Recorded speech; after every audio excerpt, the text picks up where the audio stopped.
King Shatner.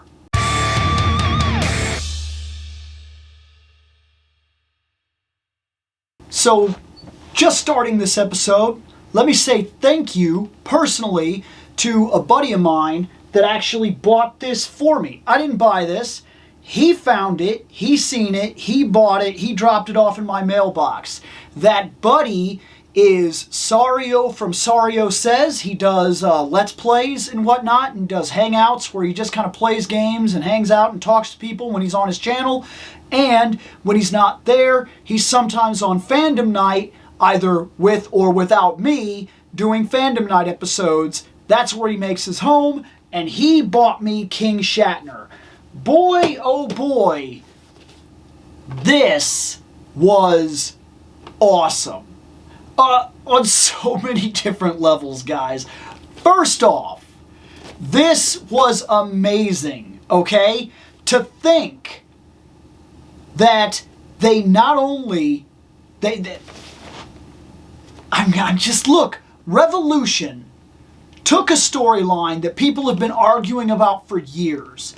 Is he a demon thing? Is he a demon or otherworldly figure that was dropped into their universe?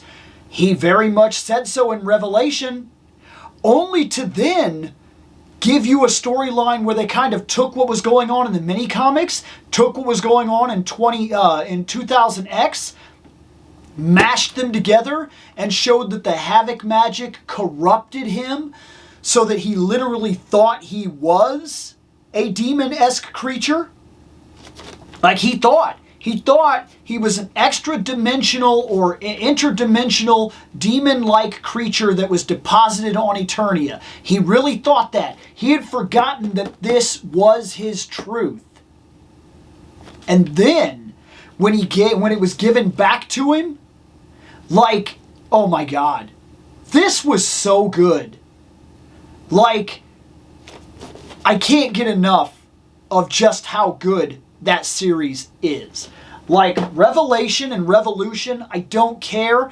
It is some of the best stuff to happen to He-Man in years. It's so good. And this was a great part of it. And look, is it not crazy also to watch these two different parts of the Motu universe, the two malleable, arguable parts of the Motu universe be smashed together and brought in to a same to say, hey, this and this is both right. There you go. And then, almost like it was, what am I looking for here? What's the term I'm looking for here?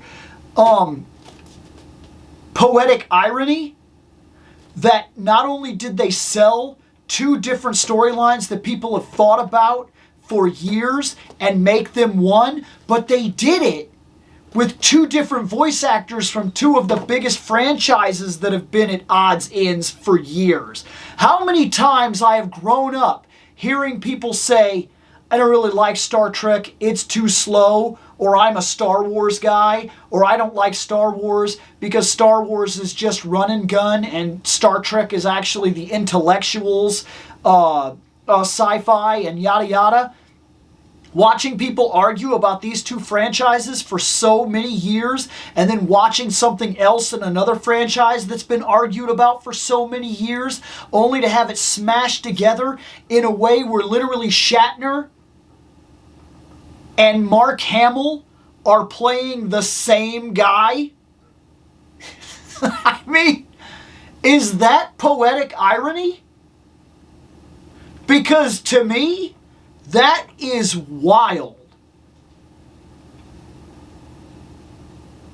I knew when I first saw this guy on screen that I wanted him. And then I knew when I saw the figure that I wanted him. Well, I've got him. Let's see him. Alright, so let's start out by calling the figure out real quick. Nothing major, but something that I would like to point out. That, right there, shows a king, open hands. The expression hands, right? This right here shows a king with cross. He's got his arms crossed, right? This right here shows a king, and if I'm not mistaken, pay pretty close attention right here, he should have a gripping hand, and he should have an expression hand. That's what that hand is, right? Just more open hand. He didn't come with that. He comes with 2 punching hands, which you can see right there. And then he comes with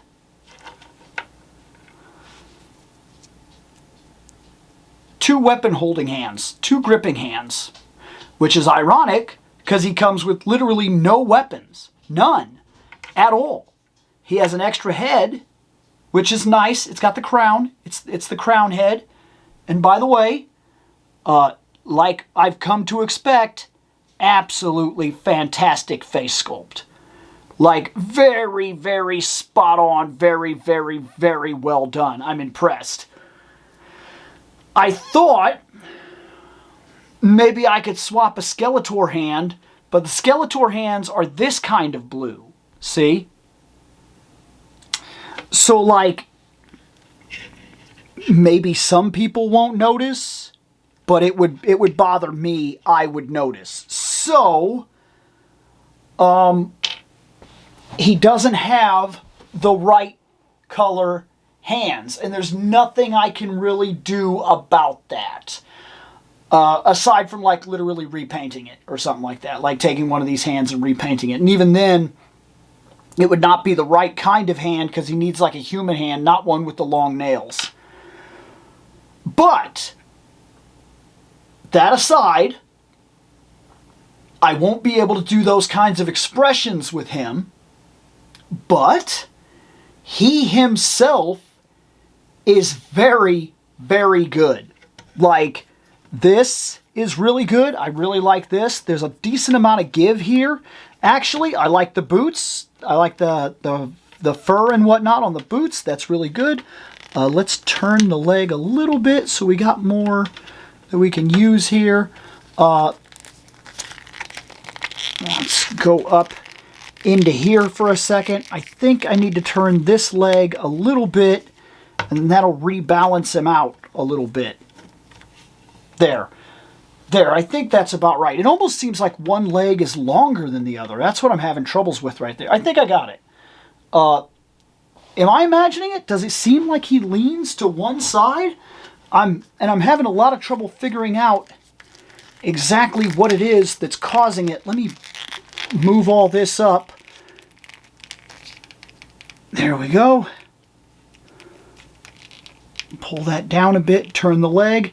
No, it is. One leg is actually longer than the other. You see it in the boots here where they're connected. You see that? This boot almost feels like it needed to be pushed up a bit. And there, I got it, actually. I did get it to push up. Great. Great. No, that's actually really good. That's good. Turn the boot. Fix his posture. Put the skirt back down. The regal dress. There. Now, okay, I was actually going to be concerned about that. That had me worried for a second. Okay. Otherwise, I really like this blue cape with the fur and everything like that. This color is utterly fantastic. It really is. It works really, really well. And I just like him in general. Like, yeah, we're not going to get the same kind of movement that we get from other figures.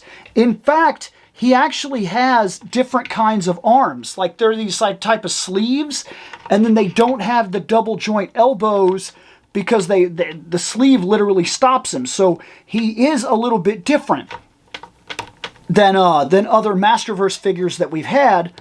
But I honestly don't think that it's going to be a problem. I think that it kind of works for him. It helps him stand out and be uniquely different to the other figures that we've got. And since he's kind of supposed to be like a king, I mean, yeah, he's an imposter king, but he's supposed to be a king. And boy, is it not another form of irony that Skeletor got exactly what he wanted? Like, that was his literal chance, especially once he figured out who he was. If he could have let go of his hate, his nephew had literally just put him on the throne. I mean, I guess in the long run, because at first, one of the things that turns him bad is that he was denied the throne that he should have had. And then you go further from there, and he starts getting like power hungry, and then he wants the secrets of Grayskull and so on and so forth. So at that point, there's no really saving him. But like, he was given back his birthright, and then he decided to play the bad guy. And in all irony, he'd made it. Like, he'd made it. This, he did it. He was the king. He was the undisputed king. He was given respect. Like, and he was making a true difference in the way the Gar were going to be viewed. He was a Gar king. But it just, his personality, the kind of person that he had become over the years, he just couldn't run with it, man. He couldn't do it. He literally threw away the throne and his birthright to seek more power. And isn't that just Skeletor? Greed. To have everything you could ever need and or want. And to have the unreasonable desire to feel like you need more.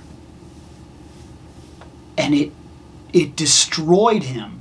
Like, I don't know about you, but I do find it interesting that as far as I'm looking into things,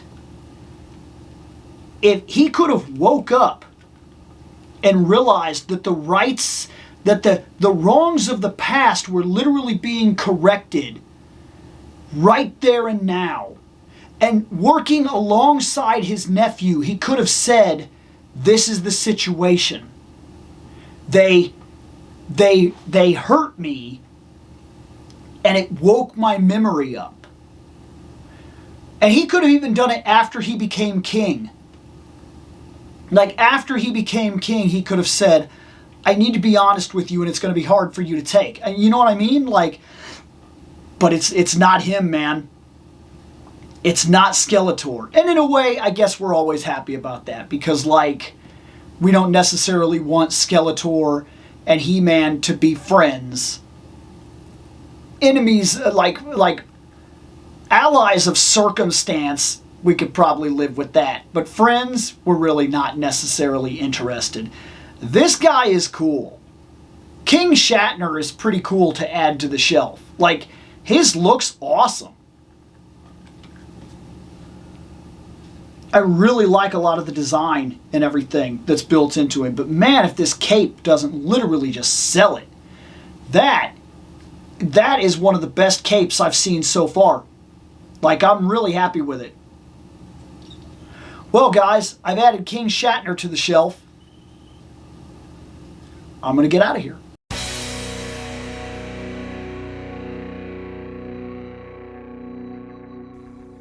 I have spoken.